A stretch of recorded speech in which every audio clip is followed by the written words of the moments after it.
Saat malam Indonesia Bicara kembali hadir menjumpai Anda, saya Herdina Suherdi. Saudara Badan Meteorologi, Klimatologi, dan Geofisika memprediksi sejumlah daerah di Indonesia akan dilanda hujan dengan intensitas yang tinggi dalam beberapa hari ke depan. Dan ini sudah terjadi sejak beberapa hari terakhir bahkan, dan akibatnya sejumlah daerah mengalami ataupun dilanda banjir. Di antaranya ada beberapa daerah di Jawa Tengah dan juga di Jawa Barat. Malam hari ini Indonesia Bicara akan mengulas tema mengenai waspada cuaca ekstrim.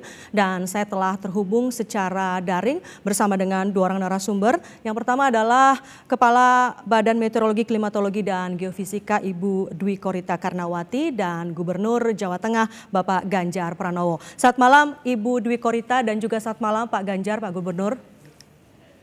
Ya, selamat malam. Baik, sehat-sehat ya Bapak Ibu sekalian. Alhamdulillah. Alhamdulillah. Baik, saya pertama-tama sebelum ke Ibu Dwi Korita, saya ke Pak Ganjar terlebih dahulu. Pak, ini beberapa hari terakhir beberapa daerah di Jawa Tengah, ada Semarang, Pati, Pekalongan, dan sebagainya dilanda banjir. Bagaimana Pak perkembangan terkini? Apakah banjir masih cukup tinggi di beberapa daerah tersebut? Alhamdulillah puncaknya kemarin ya ada di Sabtu Minggu. Alhamdulillah Senin mulai surut. Ini 2 hari ini saya tengok terus surut lagi untuk yang di kota Semarang.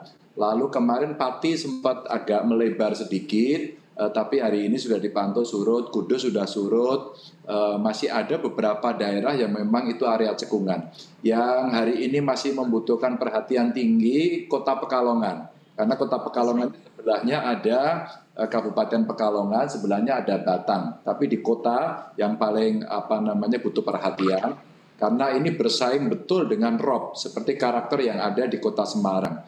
Namun karena kota Semarang ini sistem pengendalian banjirnya relatif sudah lebih dulu ada, tinggal beberapa titik yang hari ini butuh penyelesaian dari PUPR, maka yang kota Pekalongan memang membutuhkan perhatian khusus karena baru dimulai tanggul yang belum selesai dan beberapa sungai belum kita bereskan. Maka kita lagi perhatian ke kota Pekalongan gitu. Jadi artinya meskipun sudah mulai surut, masih 6 wilayah ya Pak yang dilanda banjir. Semarang, Pekalongan, Kendal, Demak, Kudus, dan Pati. Betul Pak? Iya betul. Dan memang yang kota Semarang alhamdulillah sudah mulai surut. Hari ini di Kaligawe yang masih terjadi genangan. Karena ada satu program di Sungai Seringin yang pekerjaannya baru 1%, maka kapasitas ini tidak memungkinkan begitu. Ya. Maka kita coba tadi penambahan pompa sampai dengan kemarin, pagi tadi saya tengok juga ke sana dan alhamdulillah beberapa titik sih sudah kering gitu. Baik Pak, nanti kita akan bahas lagi surutnya sampai sejauh mana, tapi saya ke Ibu Dwi Korita dulu. Ibu, BMKG memprediksi bahwa cuaca ekstrim dan juga curah hujan yang cukup tinggi ini masih akan terus terjadi. Bagaimana sebetulnya Bu prediksi dari BMKG? Benar sekali Mbak, jadi pada bulan Agustus 2020 yang lalu, kami memprediksi bahwa musim hujan akan dimulai di sebagian besar wilayah Indonesia mulai bulan Oktober hingga bulan April dan puncaknya di bulan Januari dan Februari. Nah saat ini sudah sekitar 70% wilayah di Indonesia sudah mencapai puncaknya mulai Januari hingga Februari. Sehingga cuaca ekstrim kami prediksi masih akan terus berlangsung hingga akhir Februari, awal Maret, meskipun masih mungkin terjadi di bulan Maret, tetapi intensitasnya sudah semakin melemah. Dan akhirnya diharapkan sebagian besar wilayah Indonesia akhir April sudah mulai transisi menuju ke musim kemarau. Baik, jadi kalau memang hingga akhir Februari dan awal Maret ini ada berapa provinsi Bu yang diprediksi akan mengalami curah hujan yang cukup tinggi itu? Iya, jadi sebetulnya hampir merata, kalau dari skala provinsi itu hampir merata, tetapi di dalam suatu provinsi itu hanya zona-zona tertentu. Nah, ini misalnya ya untuk sampai pertengahan Februari, sampai pertengahan Februari ini kami memprediksi ada beberapa wilayah yang berpotensi untuk mengalami hujan ekstrim, yaitu di Aceh, sebagian tentunya, tidak seluruh Aceh ya, ini saya sebut provinsinya, kemudian di Sumatera Utara, Sumatera Barat, Jambi, Bengkulu, Sumatera Selatan, Lampung, Banten, Jawa Barat, Jawa Tengah, Daerah Istimewa Yogyakarta, Jawa Timur, Bali, Nusa Tenggara Barat, Nusa Tenggara Timur, Kalimantan Tengah, Kalimantan Selatan, Kalimantan Timur, Kalimantan Utara, Sulawesi Tengah, Sulawesi Selatan, Sulawesi Tenggara, Maluku Utara, Maluku, Papua Barat, dan Papua. Ya, jadi artinya, memang masih merata, betul. Hanya di wilayah provinsi itu tidak merata. Di zona-zona tertentu. Jadi merata di hampir semua provinsi, tapi tidak semua daerah di provinsi tersebut, begitu ya Bu ya. Dan apakah curah hujan yang cukup tinggi itu akan sama dampaknya seperti yang terjadi di Jawa Tengah dan juga Jawa Barat beberapa hari terakhir yang dilanda banjir, Bu? Kalau menurut prediksi kami, puncak yang tertinggi itu sampai akhir Februari.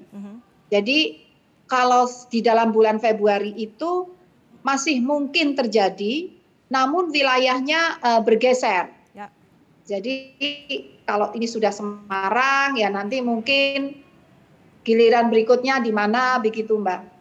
Jadi masih ada kemungkinan sampai mencapai lebih dari 150 mm dalam satu hari, tetapi wilayah yang berpindah-pindah. Baik, demikian. Ibu, nanti mungkin kami akan menanyakan lebih jauh daerah mana yang memiliki potensi yang dilanda banjir juga seperti Jawa Tengah dan Jawa Barat. Tapi saya kembali ke Pak Ganjar lagi. Pak Gubernur, Pak Ganjar, sejauh ini kalau kita melihat tadi Bapak menyebutkan bahwa sudah mulai surut banjirnya.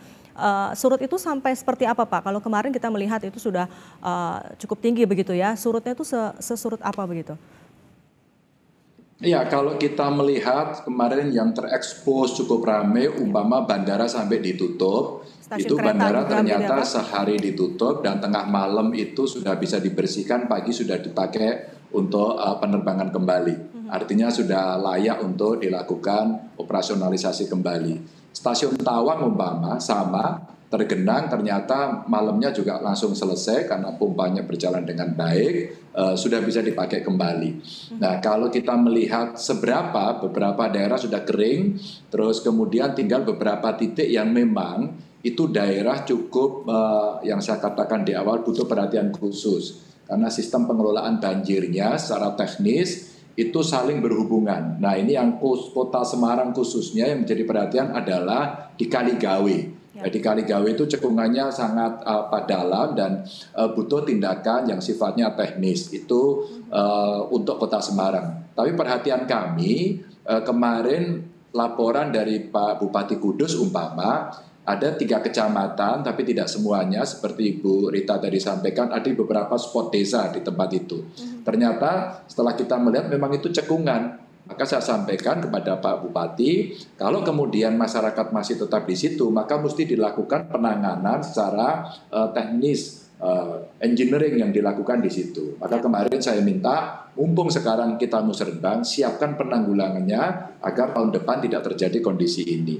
Nah, yang paling butuh perhatian khusus adalah Kota Pekalongan. Yang ini memang yang saya katakan di awal tadi, beberapa saja yang kering, tapi ada daerah yang sampai ini basah terus. Karena ternyata ini memang masuk dalam target penyelesaian, maka Pak Basuki, Pak Menteri PUPR, kemarin datang berkeliling, berkomunikasi dengan kami untuk melakukan percepatan. Bahkan Pak Menko Marinvest pun kemarin juga bicara, sehingga saya sampaikan karena ini butuh kerjasama, karena kewenangannya berada di 3 tingkat pemerintahan, kabupaten kota, provinsi, pusat. Maka saya yang membridging agar ini bisa diselesaikan bersama-sama.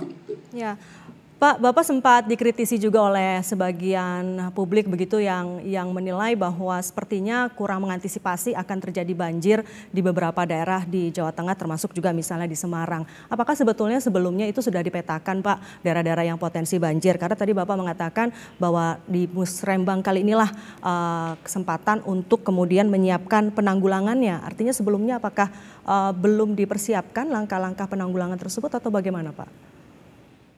Kalau kita bicara before afternya sih sebenarnya untuk Kota Semarang the best, ya, the best betul. Tapi cuman belum tuntas. Dan apa powder dibuat, kolam retensi dibuat, ya pompa dibuat, bagus sih. Ya. Tapi begitu kemudian dengan cuaca seperti ini ya nggak bisa. Maka pada saat tidak dikritisi, saya dibully, saya dimaki udah biasa. Maka saya sampaikan kalau kemudian itu achievement-nya, yang keliru gubernurnya. Yang salah gubernurnya dan yang paling bertanggung jawab adalah gubernurnya. Namanya Ganjar Pranowo. Jadi saya bertanggung jawab atas semuanya. Nah, tugas saya adalah membereskan ini, dan ketika kemudian disampaikan pertanyaan kepada saya, apakah tidak diantisipasi? Sudah, tapi kapasitasnya nggak mampu gitu. Kalau ketidakmampuan itu sama dengan ketidakmampuan kapasitas gubernur, ya gubernurnya tidak mampu gitu.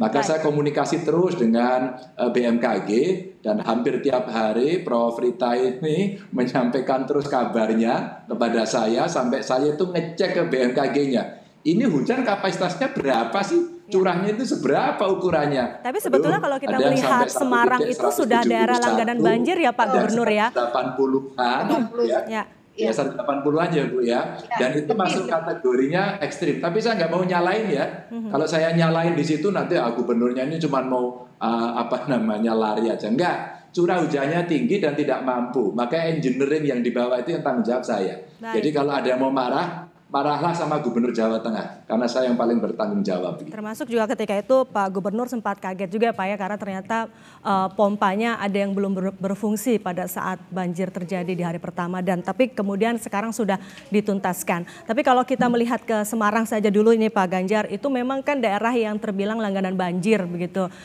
Tadi juga Bapak menyebutkan salah satu penyebabnya juga ada banjirop di sana. Tapi di banjir kali ini penyebab utamanya lebih kepada intensitas curah hujan yang tinggi seperti yang tadi disampaikan Ibu Dwi Korita, atau lebih dominan yang mana Pak?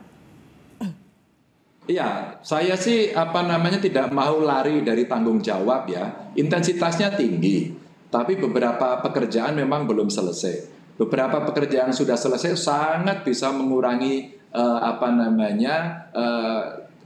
banjir ini. Sangat bisa mengurangi karena semua ditampung, semua dialirkan. Yang seperti ini memang tidak ada yang menghitung. Jadi kapasitas beberapa titik ini tidak ada yang menghitung. Kalau itu pekerjaan tidak ada, itu artinya sebenarnya banjirnya lebih luas, lebih mengerikan. Maka kalau kita bicara, tidak diantisipasi? Ada satu lagu yang menarik, Mbak. Judulnya Semarang Kali Ini Banjir. Jadi apa artinya? Memang itu kearifan yang memang kondisi Semarang itu posisinya memang ada wilayah cekungan, ada robnya, terus kemudian ada tata ruang bermasalah, ada faktor lingkungan yang rusak, dan itu mesti diakui, jangan ada yang lari, saya sampaikan. Nah, sekarang saya ngobrol, saya konsultasi sama Pak Menteri PU. Pak Menteri PU, kira-kira desain untuk menyelesaikan ini bagaimana? Tidak bisa Pak Gub. Jadi kalau kita bicara sistem air yang ada kanal banjir barat, banjir timur, beberapa sungai yang disiapkan. Nah ini ada satu lagi, namanya Sungai Seringin. Nah Sungai Seringin ini baru 1% dikerjakan. Sebenarnya kalau itu dikerjakan, itu juga akan bisa membantu banyak. Termasuk mengaktifkan pompa-pompa. Sebenarnya kemarin bukan macet sih Mbak ya, itu belum diserahkan. Hanya saya heran aja ketika belum diserahkan dan sudah jadi, kondisinya darurat, ya masa masih urusan administrasi. Saya bilang hidupkan sekarang begitu. Jadi memang harus ini Pak Gubernurnya gitu ya Pak ya, untuk turun langsung. Dan nampaknya mesti dipelototin gitu ya untuk bisa bekerja. Baik, nanti kita sambung kembali Pak Ganjar dan juga Ibu Dwi Korita, tapi kita harus jeda terlebih dahulu saudara. Tetaplah bersama kami.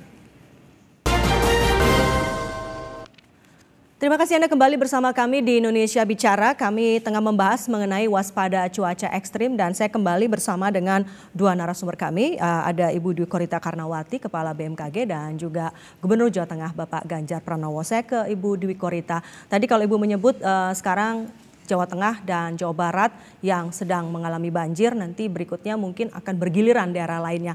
Apakah ada potensi daerah mana saja Bu yang kira-kira akan juga diprediksi mengalami bencana ataupun musibah yang sama seperti yang tengah dialami oleh Provinsi Jawa Tengah dan juga Jawa Barat? Iya, maksudnya di wilayah Indonesia Mbak. Betul, ya wilayah yang Indonesia. Ditanyakan potensi daerah mana lagi yang berpotensi mengalami banjir di wilayah Indonesia. Ya, betul. Begitu pertanyaannya. Baik, jadi sekali lagi mohon maaf, saya sampaikan hampir di seluruh provinsi potensi untuk banjir itu. Apa sebabnya? Yang pertama, untuk saat ini memang anomali cuaca, anomali iklim, adanya La Nina. Nah, jadi ada beberapa faktor yang mengakibatkan musim hujan kali ini curah hujan bulanannya dapat mencapai 40% hingga 80% lebih tinggi dari normalnya. Itu prediksi kami tahun lalu, akhir tahun lalu. Dan inilah yang mengakibatkan kondisi ekstrimnya itu intensitasnya melompat. Tadi seperti yang disampaikan Pak Gubernur, di Semarang itu sampai mencapai curah hujan dalam waktu 24 jam itu 183 mm. Padahal batasan ekstrim itu 150 mm dalam 24 jam. Jadi ini sudah melampaui ekstrim. Nah, kemudian juga selain kondisi pertimbangan kondisi iklim atau cuacanya yang memang ekstrim, juga di beberapa wilayah di Indonesia, seperti contohnya di Semarang. Kebetulan kami geologis ya. Kota Semarang itu terbentuk di atas kota Semarang itu sebetulnya berada di atas endapan banjir purba. Jadi sampai muncul daratan di situ tuh dulu karena ada banjir di masa lalu. Jadi di atas endapan kipas aluvial. Nah, itu yang juga memperparah situasi. Oleh karena itu saya lihat di peta di Jawa Tengah, wilayah-wilayah sekarang yang banjir seperti Pekalongan, ada beberapa wilayah lainnya, itu ternyata endapan kipas aluvial, yang artinya endapan banjir purba. Kemudian yang berikutnya adalah desain infrastruktur, barangkali di masa lalu tidak didesain untuk menghadapi kondisi ekstrim ini. Ini yang bisa menjawab yang melakukan desain. Jadi nampaknya ini seperti yang di DKI, kami juga telah berdiskusi dengan Gubernur DKI. Jadi memang desain drainasenya itu kapasitasnya itu memang terlampaui, tidak disiapkan untuk kondisi yang se-ekstrim sekarang. Karena kondisi sekarang ini akibat adanya anomali iklim global, dampak perubahan iklim global, maka memang kecenderungan hari semakin tahun berlanjut semakin melompat. Dan yang terakhir, selain kondisi lingkungan tadi, juga dan kondisi desain infrastrukturnya, juga ini kerusakan lingkungan barangkali sudah mulai terjadi atau semakin intensif terjadi. Seperti yang di Jawa ini kita sudah nggak bisa menutup ya. Sudah banyak sekali pembukaan lahan, dan mungkin kontrol pembukaannya ini kurang terkontrol, dan itu bahkan di beberapa wilayah di Indonesia, tidak hanya di Jawa. Jadi faktor-faktor itulah, faktor cuaca, faktor kondisi lingkungannya, faktor infrastrukturnya, tata air, drainasenya, dan juga faktor gangguan kerusakan lingkungan, serta perilaku masyarakat atau perilaku penduduknya, barangkali dalam hal pengaturan sampah, pembuangan sampah dan sebagainya. Jadi banyak faktornya. Baik, demikian, jadi kalau kita bicara penyebab, faktornya banyak begitu ya Bu ya. Tapi kalau kita ingin bicara sebagai warning atau kewaspadaan bagi masyarakat, terutama jika dibandingkan dengan tahun sebelumnya atau beberapa tahun sebelumnya, apakah cuaca ekstrim tahun ini itu terbilang lebih tinggi dibandingkan tahun sebelumnya? Karena kalau kita bicara soal curah hujan, Indonesia memang kerap kali dilanda hujan yang cukup tinggi begitu Bu. Apakah tahun ini memang jauh lebih tinggi dibandingkan tahun lalu? Tahun ini jauh lebih tinggi, tadi 40-80%, tidak hanya dari tahun lalu, dari rata-rata normal curah hujan selama 30 tahun. Nah, karena adanya pengaruh anomali iklim global, yaitu La Nina dan juga beberapa fenomena atmosferik yang mengalami kondisi labil, dan itulah yang mengakibatkan kondisi ekstrim. Antara lain Mbak, selain monsun Asia, selain La Nina, juga beberapa sirkulasi siklonik. Ini yang sangat mengakibatkan peningkatan lompatan curah hujan di Jawa hingga Nusa Tenggara Timur. Itu adanya sirkulasi siklonik di barat daya Australia. Jadi apa yang terjadi di Samudra Hindia itu pengaruhnya sampai ke Jawa hingga Nusa Tenggara. Ya, itu artinya terutama hal tersebut juga. Ya, jadi memang jauh di atas normal bahkan sejak 30 tahun terakhir begitu ya Bu ya. Pak Ganjar, artinya memang ini rata-rata begitu ya. 30 tahun terakhir. Jadi Pak Ganjar, Pak Gubernur, jadi memang tadi yang disebutkan Bapak bukan salah gubernur ya Pak. Jadi tadi saya hanya ingin mengkonfirmasi karena ini kan juga cukup ramai di media sosial. Jadi saya ingin mendapatkan konfirmasi juga dari Bapak tadi. Tapi lain lagi ini soalnya terkait dengan penanganan korban Pak. Tadi kan Bapak sudah menyebutkan upaya-upaya untuk penanganan dari sisi infrastruktur gitu sehingga kemudian ke depan hari barangkali banjirnya bisa lebih diantisipasi. Bagaimana dengan penanganan korban banjir sejauh ini Pak? Sudah berapa banyak yang warga yang terpaksa harus mengungsi dan bagaimana kondisi mereka saat ini? Kalau sampai hari ini yang di Kota Semarang relatif tidak mengungsi. Mereka tidak mengungsi hanya satu hari itu saja dan rata-rata mereka langsung kembali. Yang agak banyak di Kota Pekalongan itu sekitar 2.800-an ya. Terus kemudian di Kudus itu kemarin sampai dengan 1.000 lebih tapi sudah turun mungkin 100-an sampai 300-an kemarin naik turun ya. Karena dia ada pulang dan seterusnya. Mungkin hari ini sudah turun lagi. Saya hanya minta satu saja pada BPBD, kabupaten kota, tidak boleh ada yang kelaparan. TNI Polri dukung, BMI dukung, relawan dukung, teman-teman PRB, pengurangan risiko bencana semua terlibat, ormas-ormas semua terlibat. Itu yang penting untuk kita tolong. Memang sekarang ada PR2 Mbak, ini satu menolong tapi sekaligus mengantisipasi karena ini pandemi. Ada COVID-nya nih, maka kemudian kita minta pengungsiannya yang mesti diatur. Ini tentu tidak mudah. Saya minta mereka belajar dari Magelang, Boyolali, Klaten, di mana mereka mengantisipasi tempat pengungsian dari erupsi Merapi, dan itu sudah disekat-sekat gitu. Agak membantu sebenarnya, tapi yang kena banjir ini mereka belum. Dan inilah yang kemudian kita mesti merespon. Dan memang seperti yang Prof. Rita tadi sampaikan, ya kondisinya seperti itu. Tapi kalau publik kita jelaskan seperti itu, yang jelaskan saya paling, alah ini gubernurnya hanya mau berkilah. Maka saya bilang, meskipun kondisinya seperti itu, saya bertanggung jawab. Maka kemarin desainnya agar nanti bisa antisipatif ke depan, kemarin dengan Dirjen Sumber Daya Air kita bicara, Pak Gu, kita memang mesti mendesain sampai Ki 100, artinya sampai 100 tahun. Nah bandara itu didesain Ki 50, dan hari ini terkena terjangan itu begitu. Maka mesti desain lebih panjang. Jadi ada pelajaran baru Mbak kemarin soal Ki 50, Ki 100 itu ilmu baru buat saya. Dan untuk sampai Ki 100 saya pernah ke Rotterdam. Waktu itu bicara bagaimana resilient cities itu dilakukan. Tipologi Semarang, San Francisco, Caracas ternyata mirip. Dan saya belajar dari bagaimana Belanda menangani dengan waterboard system yang ada di sana, dan itu based on community. Maka pada saat itu kita coba terapkan, umpama yang di Semarang itu di Tanah Mas. Itu komplek agak elit tapi banjir terus. Setelah kita siapkan pompa, tanggul kita siapkan, manajemen kita ajari, hari ini mereka kalau terjadi banjir cepat sekali ditangani. Nah, ini pengalaman yang saya adopt.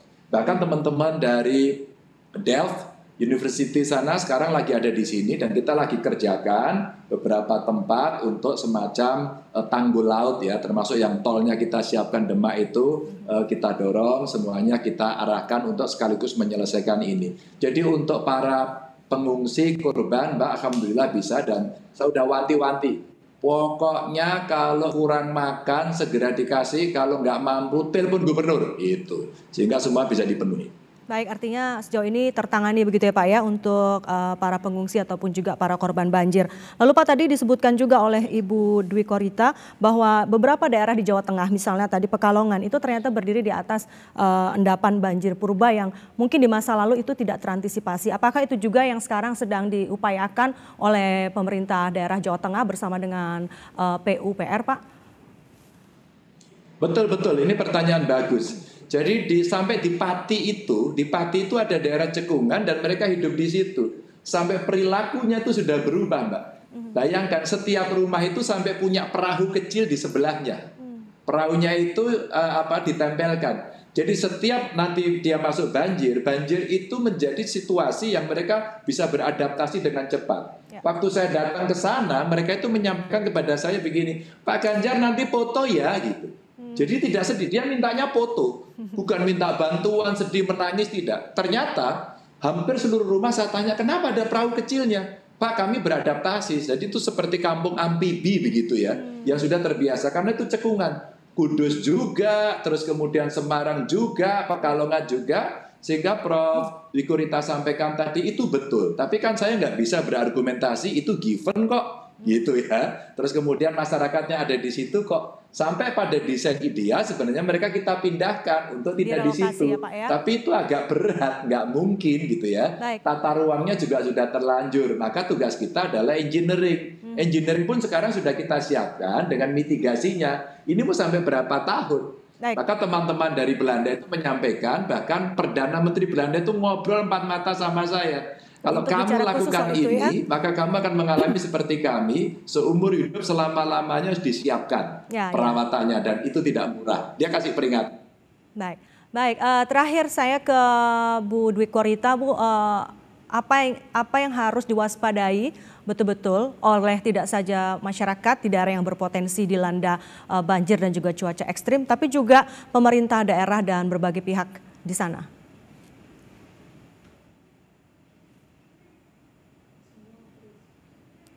Ibu Dwi Korita? Ibu Dwi Korita, terakhir apa yang harus betul-betul diwaspadai, Ibu? Ibu Dwi Korita, terakhir. Halo? Ya. Mohon maaf saya kurang mendengar. Baik, Ibu, apa yang harus betul-betul diwaspadai oleh masyarakat, tidak saja masyarakatnya tapi juga pemerintah daerah, terutama masih ada daerah-daerah lain yang juga berpotensi banjir, tidak saja Jawa Tengah dan Jawa Barat? Terakhir, Bu.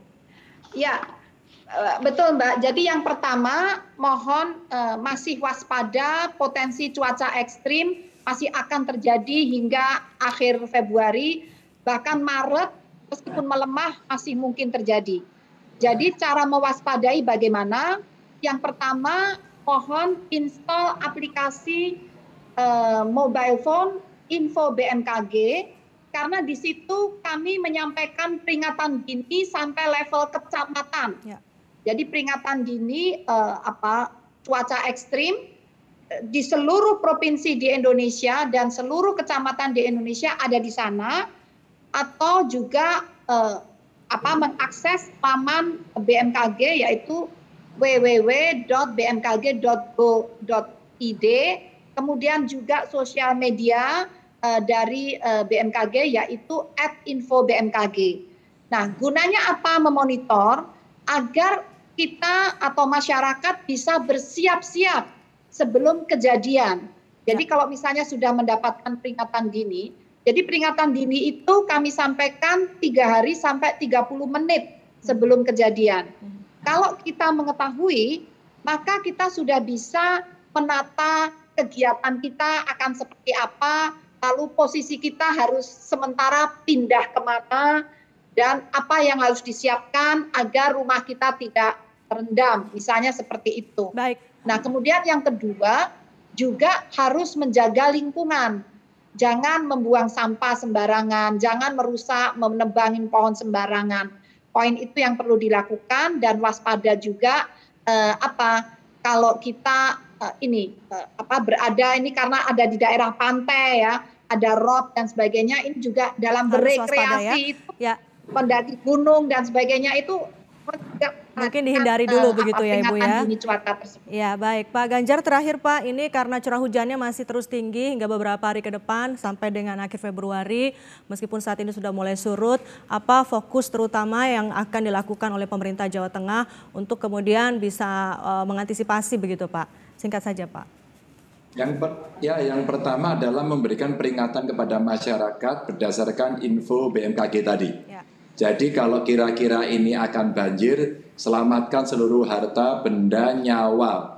Nomor 1 nyawa dulu, ya, sehingga orang mesti siap-siap. Itu nggak bisa ditawar. Ya. Pokoknya begitu. Kita nggak bisa nahan banjir dengan kapasitas atau intensitas curah hujan yang segitu. Maka siap-siap, lari, titik. Nggak ada komanya itu. Nah, selebihnya tugas kami adalah tugas engineering tadi untuk membereskan beberapa titik. Yang lain, pada public policy yang sifatnya lebih jauh, tadi yang disampaikan Bu Rita betul, hulunya kita perbaiki, tata ruangnya kita kontrol.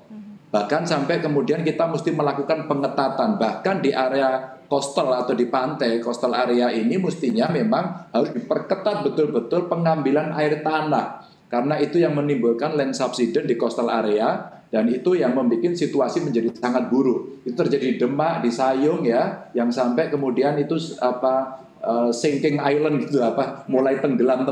Ya. Dan inilah yang kemudian sekarang kita lakukan. Nah, saya hanya meminta masyarakat, mumpung masih ada curah hujan, kita konsentrasinya tidak hanya banjir saja, ayo nanam sebanyak-banyaknya hari ini terus menerus. Dan itu tadi, jangan buang sampah. Insya Allah yang lain kita tetap kerjakan dengan beberapa pihak yang memang punya kewenangan untuk itu. Begitu, Mbak. Baik, terima kasih Pak Ganjar. Semoga banjir bisa segera teratasi dan juga turut prihatin tentu untuk warga Jawa Tengah di beberapa kota yang dilanda banjir. Terima kasih Pak Ganjar Pranowo dan juga Ibu Dwi Korita Karnawati sudah berbincang bersama kami malam hari ini di Indonesia Bicara. Selamat malam dan sehat selalu Bapak Ibu.